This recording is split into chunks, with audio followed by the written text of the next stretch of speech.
Hi guys, welcome back to Kushal institute. This is Pankaj Trivedi. आप Maharashtra state board से SYJC standard 12th commerce की पढ़ाई कर रहे हो तो आज का ये वीडियो आपको ध्यान से देखना चाहिए। बच्चों, स्टैंडर्ड 12th कॉमर्स में आपका एक सब्जेक्ट है बुक कीपिंग एंड अकाउंटेंसी, जिसको आप इन शॉर्ट अकाउंट्स कह के बुलाते हो। आज मैं आपको बताने वाला हूं कि अकाउंट्स का चैप्टर वाइज, जी हाँ, बोर्ड पेपर जो आप लिखोगे उसका चैप्टर वाइज वेटेज यानी कि मार्क्स कितने मिलेंगे आपको, किस चैप्टर में से कितने मार्क्स मिलेंगे, चैप्टर वाइज वेटेज क्या होगा, और दूसरे पार्ट में मैं आपको बताने वाला हूं अकाउंट्स का बोर्ड का पेपर पैटर्न। आइए शुरू करते हैं। Today's video is again all about SYJC standard 12th commerce की पढ़ाई करने वाले बच्चे महाराष्ट्र स्टेट बोर्ड से, उनके लिए है। और आपका सब्जेक्ट है बुक कीपिंग एंड अकाउंटेंसी, जिसको हम अकाउंट्स कहते हैं। अकाउंट्स की जो 100 मार्क्स की एग्जाम होगी आपकी, उसमें 80 मार्क्स का आपका बोर्ड पेपर होगा, रिटन एग्जामिनेशन होगी 80 मार्क्स की, और 20 मार्क्स के लिए आपको ABT, आपको पता ही होगा, एप्लीकेशन बेस्ड टेस्ट देना होगा जो आपके कॉलेज में ही देना होगा।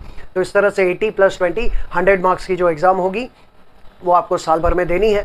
और बच्चों, ये 80-20 में से जो 80 मार्क्स का आपका बोर्ड पेपर आने वाला है, 80 मार्क्स की जो रिटन एग्जामिनेशन होने वाली है, उसमें किस चैप्टर में से कितने मार्क्स का पूछा जाएगा, प्रॉब्लम या थियरी क्वेश्चन कितने मार्क्स के आएंगे और ऑब्जेक्टिव क्वेश्चंस कितने मार्क्स के आएंगे, मैं आपको उसके बारे में सबसे पहले बताता हूं। ध्यान दीजिए, चैप्टर वाइज मार्क्स और weightage of board paper with subject accounts, book keeping and accountancy. बच्चों, यहां पर जो मैंने मार्क्स लिखे हैं, आप अगर कॉलम का हेडिंग देखें तो पहला तो सीरियल नंबर है, दूसरा चैप्टर में 10 चैप्टर्स के नाम है। अगर आपके पास गवर्नमेंट टेक्स्ट बुक या किसी प्राइवेट पब्लिशर की बुक है तो उसको सामने रखिए, उसका इंडेक्स सामने रखिए, आपको 10 चैप्टर्स के नाम दिखाई देंगे। इन 10 चैप्टर्स में से प्रॉब्लम्स कितने मार्क्स के आएंगे उसका एक कॉलम है, और ये 10 के 10 चैप्टर्स में से ऑब्जेक्टिव क्वेश्चन कितने मार्क्स के आएंगे उसका दूसरा कॉलम है। ये जो भी मार्क्स यहाँ पे लिखे गए ये ऑप्शन के साथ है, विथ ऑप्शंस। ऑप्शन काट के हमको कितने मार्क्स का पेपर लिखना है वो भी मैं आपको बताऊंगा थोड़ी देर में, लेकिन पहले हम समझ लेते हैं कि विथ ऑप्शंस कितने मार्क्स का, किस चैप्टर में से कितने मार्क्स का पूछा जाएगा। Please pay attention. पहले चैप्टर का नाम आपके पास इंडेक्स है, सामने इंडेक्स है, देखिए चैप्टर का नाम है introduction to partnership and partnership final accounts. ये जो पहला चैप्टर है इसमें से प्रॉब्लम पूछा जाएगा 12 मार्क्स का, 12 मार्क्स का प्रॉब्लम, और उसमें से ऑब्जेक्टिव्स आएंगे 4 मार्क्स, 12 + 4 16 मार्क्स का विथ ऑप्शंस पूछा जाने वाला है। विदाउट ऑप्शंस बाद में बात करते हैं। दूसरे चैप्टर का नाम आपको दिखाई दे रहा है accounts of not for profit concern, जिसको हम शॉर्ट में NPO कहते हैं। बच्चों, इसमें से भी प्रॉब्लम 12 मार्क्स का आएगा, और ऑब्जेक्टिव्स आप देखें तो 4 मार्क्स के, 12 + 4 16, यानी पहले दो चैप्टर्स 16 और 16 32 मार्क्स, 32 मार्क्स आपको दिलाने वाले हैं। अच्छी पढ़ाई करनी है, अच्छे मार्क्स लाने हैं। तीसरे चैप्टर का नाम है रिकॉन्स्टिट्यूशन ऑफ पार्टनरशिप, लेकिन रियल नाम है उसका एडमिशन ऑफ पार्टनर, इसको हम एडमिशन ऑफ पार्टनर के नाम से जानते हैं। इसमें से आपको प्रॉब्लम आएगा 10 मार्क्स का, ऑब्जेक्टिव्स आएंगे 2 मार्क्स के। चौथे का नाम भी रिकॉन्स्टिट्यूशन ऑफ पार्टनरशिप है, लेकिन रियल नाम है रिटायरमेंट ऑफ पार्टनर, इसमें से भी 10 मार्क्स का प्रॉब्लम आएगा और 2 मार्क्स के ऑब्जेक्टिव्स। लेकिन पांचवा चैप्टर जो है रिकॉन्स्टिट्यूशन ऑफ पार्टनरशिप, इस रिकॉन्स्टिट्यूशन ऑफ पार्टनरशिप में लिखा गया है डेथ ऑफ पार्टनर। लेकिन अगर आप ध्यान से देखें बच्चों, तो चैप्टर नंबर 3, 4, 5 देखिए, तीनों का हेडिंग एक जैसा है, रिकॉन्स्टिट्यूशन रिकॉन्स्टिट्यूशन रिकॉन्स्टिट्यूशन, लेकिन इसमें है एडमिशन, इसमें है रिटायरमेंट और इसमें है डेथ। तो ये तीनों अलग अलग चैप्टर्स है, भले इन तीनों का हेडिंग एक जैसा दिखाई दे। तो एडमिशन को लेकर जो रिकॉन्स्टिट्यूशन है उसमें से प्रॉब्लम 10 मार्क्स का, ऑब्जेक्टिव 2 मार्क्स के। रिटायरमेंट को लेकर जो होगा प्रॉब्लम 10 मार्क्स का, ऑब्जेक्टिव 2 मार्क्स के। लेकिन डेथ को लेकर प्रॉब्लम आने वाला है 8 मार्क्स का। ध्यान दीजिए, डेथ को लेकर 8 मार्क्स का प्रॉब्लम आएगा और ऑब्जेक्टिव आएगा सिर्फ 1 मार्क का। समझ में आ रहा है बच्चों, हम लोग क्या देख रहे हैं? Chapter wise weightage, book keeping and accountancy. ये पहले 5 चैप्टर्स का आइडिया मिल गया आपको। छठे चैप्टर का नाम देखिए dissolution of partnership firm. Partnership firm जब अपने बिजनेस को बंद कर देती है उसको डिसोल्यूशन कहा जाता है। हमने इस वीडियो के पहले 2 वीडियोस ऑलरेडी हम बना चुके हैं, जिसमें introduction to book keeping and accountancy है और जिसमें syllabus of book keeping and accountancy है। 2 अलग अलग वीडियोस हमने बनाए हैं, अगर आपने वो नहीं देखे तो जरूर देखिए। पहला है introduction to book keeping and accountancy और दूसरा है SYJC के बुक कीपिंग एंड अकाउंटेंसी का सिलेबस। उसमें इन 10 के 10 चैप्टर्स के बारे में मैंने थोड़ा थोड़ा समझाया, ताकि आपको हर एक चैप्टर के बारे में थोड़ी थोड़ी जानकारी मिल जाए। तो जैसा मैंने अभी कहा, डिसोल्यूशन ऑफ पार्टनरशिप, उसमें से बच्चों प्रॉब्लम आने वाला है 10 मार्क्स, ऑब्जेक्टिव्स आएंगे 2 मार्क्स। यहाँ पे मैंने स्टार साइन किया है, क्यों किया है मैं आपको बताऊंगा। और उसके बाद bills of exchange, bills of exchange का भी प्रॉब्लम आपको आने वाला है 10 मार्क्स का, और उसमें से आपको ऑब्जेक्टिव्स आएंगे 2 मार्क्स के। ये जो स्टार है असल में बिल्स ऑफ एक्सचेंज पे करना चाहिए। मैं बिल्स ऑफ एक्सचेंज पे स्टार करता हूं, जरा ध्यान दीजिएगा। Bills of exchange chapter number 7, उसमें से प्रॉब्लम आएगा 10 मार्क्स का, लेकिन ऑब्जेक्टिव आएंगे 2 मार्क्स के, और 2 मार्क्स के बाजू में स्टार। डिसोल्यूशन पे नहीं, बिल्स ऑफ एक्सचेंज पे, प्लीज पे अटेंशन। और उसके बाद है company accounts chapter number 8, company accounts जिसका असल में नाम है इश्यू ऑफ शेयर्स, उसमें से प्रॉब्लम आएगा 8 मार्क्स का, 8 मार्क्स का, लेकिन ऑब्जेक्टिव 1 मार्क। उसके बाद है 9 चैप्टर जिसका नाम है एनालिसिस ऑफ फाइनेंशियल स्टेटमेंट, बच्चों उसमें से भी प्रॉब्लम आने वाला है 8 मार्क्स का, और उसमें से ऑब्जेक्टिव 1 मार्क। और 10वां चैप्टर जो कि थियरी चैप्टर है कंप्यूटर इन अकाउंटिंग, बच्चों उसमें से भी प्रॉब्लम आएगा 8 मार्क्स का और ऑब्जेक्टिव 1 मार्क। अगर आप आखिरी 3 चैप्टर्स देखें और ये 5वां चैप्टर देखें तो 1, 2, 3 एंड 4 इन चारों में से प्रॉब्लम आपको 8 मार्क्स के पूछे जाएंगे और ऑब्जेक्टिव 1-1 मार्क के। और जब आप इसका टोटल करेंगे तो आपको पता चलेगा टोटल मार्क्स विद ऑप्शंस कितने होते हैं। इनका टोटल होता है 96 और ऑब्जेक्टिव्स का टोटल होता है 20 मार्क्स। 96 प्लस 20 टोटल 116 मार्क्स का पेपर आपके सामने होगा, विथ ऑप्शन होगा 116 मार्क्स का पेपर विथ ऑप्शंस। लेकिन हमको अटेम्प्ट कितना करना है बच्चों, आपको पता है 116 मार्क्स का पेपर है हमारे सामने, लेकिन हमको लिखना है 80 मार्क्स। तो भले ही हमारे पास 96 मार्क्स के प्रॉब्लम्स हैं, लेकिन we need to solve without option. Option काट के हमें कितना सॉल्व करना है, हमें सॉल्व करने हैं 60 मार्क्स के प्रॉब्लम, लेकिन जो ऑब्जेक्टिव है 20 मार्क्स के वो हमको पूरे सॉल्व करने हैं। ध्यान से देखिए, प्रॉब्लम्स में आपके पास ऑप्शन है, 96 मार्क्स के प्रॉब्लम्स पूछे गए, लेकिन आपको अटेम्प्ट करना है 60 मार्क्स, यानी 36 मार्क्स के एक्स्ट्रा प्रॉब्लम्स हैं जो आप छोड़ सकते हैं, जो आप ऑप्शन में रख सकते हैं। लेकिन 20 मार्क्स के जो ऑब्जेक्टिव्स है उसमें कोई ऑप्शन नहीं है, कंपलसरी आपको 20 मार्क्स के ऑब्जेक्टिव्स अटेम्प्ट करने। तो इस तरह से देखिए, जब हम 60 मार्क्स के प्रॉब्लम्स सॉल्व करेंगे और 20 मार्क्स के ऑब्जेक्टिव सॉल्व करेंगे तो 80 मार्क्स का पेपर हो जाएगा कि नहीं? Okay, so this is the, you can say, marks or distribution of marks of the subject accounts, and this is chapter wise distribution of marks। आपको पता होना चाहिए कितने चैप्टर्स है, किस चैप्टर में से कितने मार्क्स का आएगा, होना चाहिए कि नहीं? यस। आइए अभी सेकंड पार्ट पे चलते हैं। ये दूसरा पार्ट है, आपको दिखाई दे रहा है अकाउंट्स, जो सब्जेक्ट है आपका बुक कीपिंग एंड अकाउंटेंसी, उसका बोर्ड एग्जाम का पेपर पैटर्न है। अगर आपके पास किसी प्राइवेट पब्लिशर की बुक हो तो उसमें ज़रूर ये पेपर पैटर्न होगा। पेपर पैटर्न आप महाराष्ट्र गवर्नमेंट की वेबसाइट से भी डाउनलोड कर सकते हैं। पेपर को सामने रखिए, अगर आपके पास लेटेस्ट मार्च 2022 का पेपर है तो उसको सामने रख के देखेंगे तो आपको यही पेपर पैटर्न दिखाई देगा। आइए शुरू करते हैं पेपर पैटर्न। जो अकाउंट्स का पेपर आने विल बी 7 क्वेश्चन, जिसमें पहला क्वेश्चन होगा objective questions. Objective oriented questions ये 10 टाइप के हो सकते हैं, लेकिन आपको पूछे जाएंगे 4।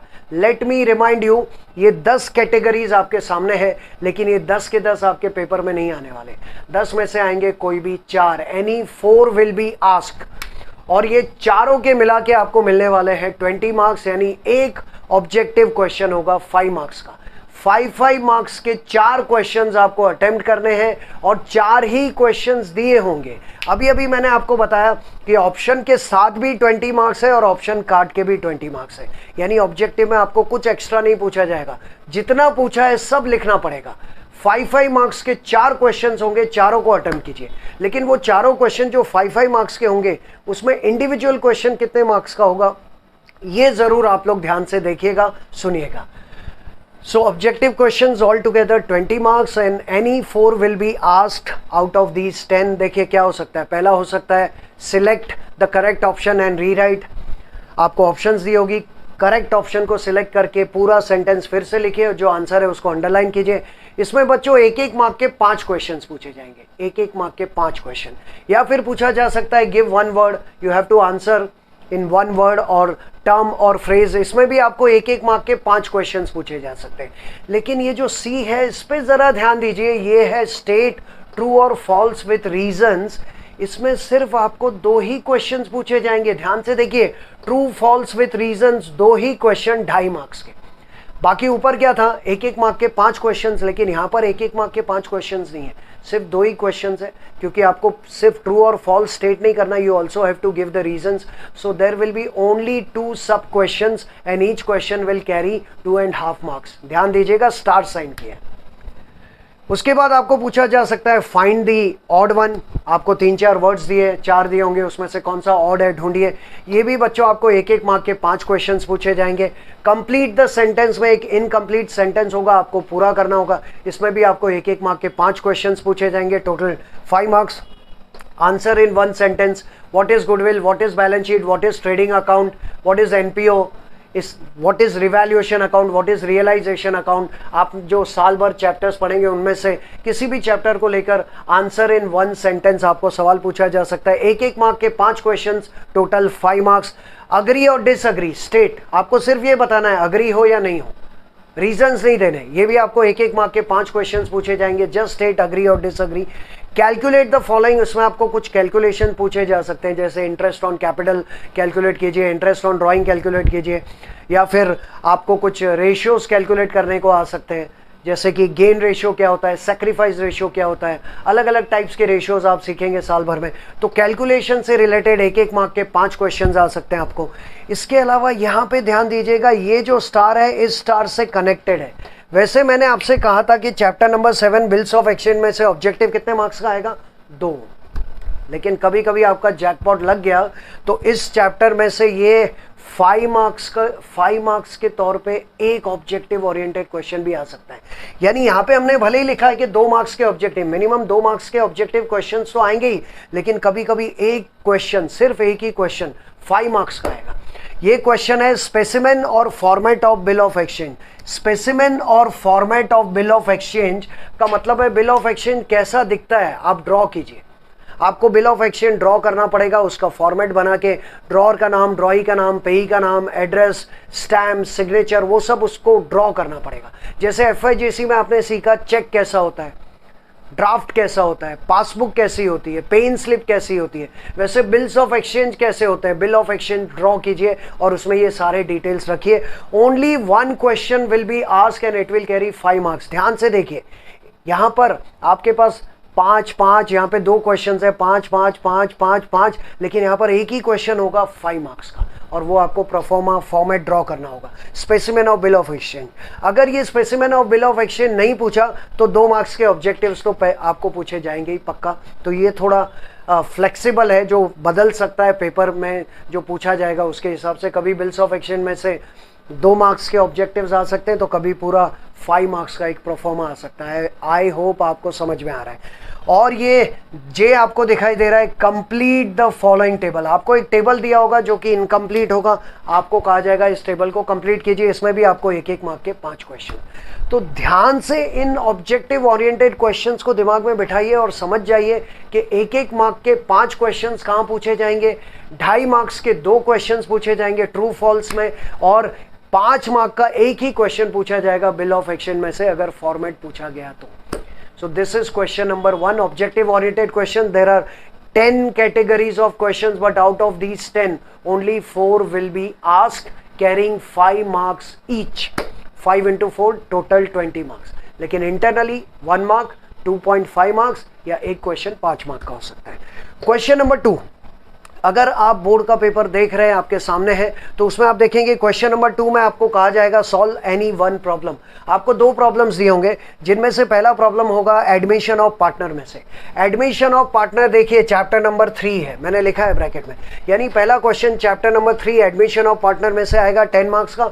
या फिर उसके सामने ऑप्शन होगा chapter number 4 retirement of partner. देखिए chapter number 3 admission of partner, chapter number 4 retirement of partner. मतलब 3 और 4 में से एक एक प्रॉब्लम आपके सामने रहेगा, आपको दोनों में से कोई भी एक सॉल्व करना है, और उस एक को सॉल्व करने के आपको मिलेंगे 10 मार्क्स। क्वेश्चन नंबर 3 ध्यान से देखिए, क्वेश्चन नंबर 3, क्वेश्चन नंबर 2 समझ गए आप, क्वेश्चन नंबर 3 है, उसमें भी आपके सामने 2 प्रॉब्लम्स होंगे। You have to solve any 1 problem, और उस एक प्रॉब्लम को सॉल्व करने के 10 मार्क्स मिलेंगे, जिसमें से पहला प्रॉब्लम होगा dissolution of partnership from chapter number 6। यहां पर आप देखेंगे चैप्टर नंबर 6 है डिसोल्यूशन ऑफ पार्टनरशिप, या फिर ऑप्शन में बिल्स ऑफ एक्सचेंज में से एक प्रॉब्लम पूछा जाएगा चैप्टर नंबर 7, ये रहा। तो चैप्टर नंबर 6 में से एक प्रॉब्लम आएगा 10 मार्क्स का, और चैप्टर नंबर 7 में से 10 मार्क्स का एक प्रॉब्लम। 2 में से आपको एक ही सॉल्व करना है, और एक को सॉल्व करने के आपको मिलेंगे 10 मार्क। 10 मार्क्स पूरे मिलेंगे, मेहनत करो, पढ़ाई करो, पूरे 10 में से 10 मिलेंगे। चौथे पे ध्यान दीजिए, सॉल्व एनी 1। जो क्वेश्चन नंबर 4 है बच्चों, वो 8 मार्क्स का ही है। उसमें या तो आपको इश्यू ऑफ शेयर्स, जो कि चैप्टर नंबर 8 ये रहा, company accounts, issue of shares, उसमें से एक प्रॉब्लम आएगा 8 मार्क्स का, या फिर आपका 10वां चैप्टर थियरी चैप्टर है। देखिए चैप्टर का नाम है कंप्यूटर इन अकाउंटिंग, उसमें से एक थियरी क्वेश्चन पूछा जा सकता है, जैसे कंप्यूटर इन अकाउंटिंग के फीचर्स, मेरिट्स, डीमेरिट्स, उससे रिलेटेड कोई भी थियरी ओरिएंटेड क्वेश्चन 8 मार्क्स का आपको पूछा जाएगा। वैसे तो सारे बच्चे ये थ्योरी क्वेश्चन को अवॉइड करते हैं, लेकिन आप थ्योरी क्वेश्चन भी अटेम्प्ट कर सकते हैं, लेकिन ज़्यादातर लोग प्रॉब्लम को सॉल्व करना पसंद करते हैं, तो problem of issue of shares भी आप सॉल्व कर सकते हैं, आपको 8 में से 8 मिल सकते हैं। थ्योरी में चांसेस कम है 8 में से 8 मिलने के, अगर आपने बराबर एक्सप्लेनेशन नहीं दिया 8 में से 6 मिल जाए, 5 मिल जाए, 8 में से 8 मिलने के चांसेस कम है, इसलिए ज़्यादातर स्टूडेंट्स इसी को प्रेफर करते हैं। लेकिन चॉइस है आपके पास दो, या तो इश्यू ऑफ शेयर्स का एक प्रॉब्लम सॉल्व कीजिए या फिर कंप्यूटर इन अकाउंटिंग का थ्योरी क्वेश्चन का जवाब दीजिए। दोनों में से कोई भी एक अटेम्प्ट करना है, you will get 8 marks for each, लेकिन एक ही सॉल्व करोगे आपको एक के ही 8 मार्क्स मिलेंगे। क्वेश्चन नंबर 5 में आपको दो प्रॉब्लम दिए होंगे, जिसमें से पहला होगा death of partner, chapter number 5, ये रहा chapter number 5, death of partner. ये जो डेथ ऑफ पार्टनर है, इसमें से भी बच्चों प्रॉब्लम आने वाला है, आप देख सकते हैं 8 मार्क्स का दिखाई दे रहा है, तो वो 8 मार्क्स का पहला problem death of partner chapter number 5 में से होगा। और दूसरा होगा चैप्टर नंबर 9, जिसका नाम है एनालिसिस ऑफ फाइनेंशियल स्टेटमेंट। देखिए उसमें से भी 8 मार्क्स का है, तो 8-8 मार्क्स के दो प्रॉब्लम्स होंगे चैप्टर नंबर 5 और 9 में से। You have to attempt any one for which you will get 8 marks maximum. तो ये 2, 3, 4 एंड 5 को आपने देखा बच्चों, डबल ऑप्शन है, दो प्रॉब्लम्स दिए, दो में से एक करना है, इसमें भी दो में से एक। जैसे यहाँ पे 3 एंड 4, चैप्टर नंबर 3, 4 में से एक एक प्रॉब्लम्स दिए, दो प्रॉब्लम्स दिए, आपको एक ही करना है। वहाँ पर 6 और 7 के एक एक प्रॉब्लम है, दो में से आपको एक ही करना है। उसके बाद आपको अगले क्वेश्चन नंबर 4 में चैप्टर नंबर 8 और 10 में से एक एक क्वेश्चन है, आपको दोनों में से एक अटेम्प्ट करना है। यहाँ भी चैप्टर नंबर 5 और 9 में से एक एक क्वेश्चन आपको एक ही अटेम्प्ट करना है। लेकिन ये जो लास्ट दो क्वेश्चन है, इसमें कोई ऑप्शन नहीं है, कंपलसरी। क्वेश्चन नंबर 6 है compulsory problem of not for profit concern chapter number 2। Chapter number 2 accounts of not for profit concern 12 marks का प्रॉब्लम। देखिए ये 12 मार्क्स का प्रॉब्लम, और इसमें कोई ऑप्शन नहीं है, कंपलसरी आपको वही सॉल्व करना है, इसलिए बहुत मेहनत करनी पड़ेगी एनपीओ में। और क्वेश्चन नंबर 7 भी कंपलसरी प्रॉब्लम है, partnership final accounts chapter number 1। Chapter number 1 introduction to partnership and partnership final account. Partnership final account का प्रॉब्लम आएगा, जो आपको यहाँ पर क्वेश्चन नंबर 7 में सॉल्व करना होगा, जिसमें कोई ऑप्शन नहीं होगी। आखिरी दो क्वेश्चंस कंपलसरी है, और पहला क्वेश्चन भी कंपलसरी है, जिसमें आपको 5-5 मार्क्स के 4 क्वेश्चंस पूछे जाएंगे, और आपके पास कोई ऑप्शन नहीं है, आपको सारे सॉल्व करने। तो इस तरह से ये पूरा आपका अकाउंट्स का बोर्ड एग्जाम का पेपर पैटर्न आपके सामने है। ये पेपर होगा 116 मार्क्स का, लेकिन आपको लिखना है 80 मार्क्स। टोटल आपको 80 मार्क्स ही मिल सकते हैं मैक्सिमम, उससे ज़्यादा नहीं। 80 मार्क्स का पेपर सॉल्व करने के लिए आपके पास टाइम रहेगा 3 hours 180 minutes. So this is what we call as bookkeeping and accountancy, in short accounts। और ये accounts का chapter wise weightage, marks, distribution of marks, और ये अकाउंट्स का बोर्ड का पेपर पैटर्न। आई होप आपको समझ में आया होगा, अच्छे से समझ लिया होगा। लेकिन गवर्नमेंट टेक्स्ट बुक या अगर आपके पास बुक होगी या पेपर होगा, उसको सामने रख के अगर आप ये वीडियो देखेंगे तो आपको बहुत अच्छे से समझ में आएगा। तो इस तरह से बच्चों हमने 5 सब्जेक्ट्स को लेकर ऐसे वीडियो बनाए हैं। 5 सब्जेक्ट्स में सबसे पहला आज का गिन लीजिए अकाउंट्स, इकोनॉमिक्स, ओसीएम, और इसके अलावा 2 और एसपी और मैथमेटिक्स। ये 5 वीडियोस हमने बनाए हैं। इन 5 वीडियोस में हमने सिलेबस को लेकर 5 अलग वीडियोस बनाए, और वेटेज या पेपर पैटर्न को लेकर 5 वीडियोस अलग बनाए। 5 सब्जेक्ट्स को लेकर 10 वीडियोस हमारे पास अवेलेबल है, हमारे यूट्यूब चैनल पे है, आप उनको देखिए और पढ़ाई शुरू करो। एकेडमिक ईयर में पढ़ाई शुरू करो, उसके पहले इन 5 सब्जेक्ट्स के बारे में पूरी जानकारी ले लो कि किस चैप्टर में से कितने मार्क्स का आएगा, पेपर पैटर्न क्या होगा। क्योंकि प्लान करके जब पढ़ाई करते हो तो हमको सक्सेस मिलती है। सक्सेस कोई आपसे छीन नहीं सकता अगर आप प्लान करके पढ़ोगे। ओके बच्चों, so I wish you all the best for this academic year. अगला वीडियो बहुत जल्द आपके सामने लेके आऊँगा, तब तक इंतज़ार कीजिए।